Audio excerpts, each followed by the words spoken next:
नमस्कार, आपण पाहत आहे भांडा फूड न्यूज. एका दमात भ्रष्टाचारी कोमात. सोशल मीडिया, कर्जबाजारी, गुन्हेगारी, सट्टेबाजी, चोरी, मटका, जुगार, दारू, सावकारशाही, न्यायाच्या प्रतीक्षेत प्रशासन. भांडा फूड न्यूज. एका दमात भ्रष्टाचारी कोमात. सांगली जिल्ह्यातील 60 सराईत गुन्हेगारांची हद्दपारी प्रलंबित. टोळ्यांना लगाम घालण्यासाठी प्रस्तावांना त्वरित मंजुरीची प्रतीक्षा. महाराष्ट्र पोलीस अधिनियमातील कलम 56 हे सराईत गुन्हेगार, टोळ्या आणि समाजकंटकांच्या गुन्हेगारी कारवायांना पायबंद घालण्यासाठी प्रशासनाच्या हातातील प्रभावी कायदेशीर हत्यार आहे. सार्वजनिक शांतता व सुव्यवस्था अबाधित राखण्यासाठी या कलमांचा वापर केला जातो. सद्यस्थितीत प्रांत अधिकारी, उपविभागीय दंडाधिकारी स्तरावर हद्दपारीचे जवळपास 60 प्रस्ताव प्रलंबित आहेत. या प्रस्तावांना गती देऊन ते त्वरित मंजूर करणं गुन्हेगारी नियंत्रणासाठी आवश्यक आहे. सार्वजनिक शांतता व सुव्यवस्था अबाधित राखण्यासाठी या कलमांचा वापर केला जातो.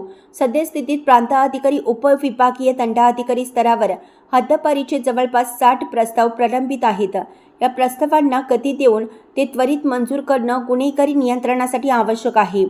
कलम 56 अन्वये एखाद्या गुन्हेगाराला त्याच्या मूळ जिल्ह्यासह शेजारच्या जिल्ह्यातून 1 किंवा 2 वर्षाच्या ठराविक कालावधीसाठी हद्दपार केलं जातं. ही प्रक्रिया अत्यंत पद्धतशीरपणे पार पडते. पोलीस ठाण्याच्या हद्दीत एखाद्या गुन्हेगाराच्या किंवा टोळीच्या कारवाया वाटल्या तर स्थानिक पोलीस ठाण्याकडून गुन्हेगारांवर दाखल असलेल्या गुन्ह्याची पडताळणी करून हद्दपारीचा प्रस्ताव तयार केला जातो. हा प्रस्ताव पोलीस अधीक्षकांकडे पाठवला जातो.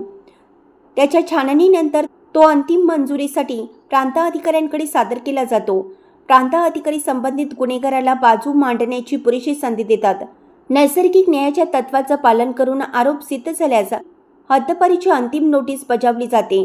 गुन्हेगार जेव्हा स्वतःच्या परिसरात असतो तेव्हा त्याला स्थानिक गुंड आणि समर्थकांचे बळ मिळतं. हद्दपारीमुळे हा संपर्क तुटतो.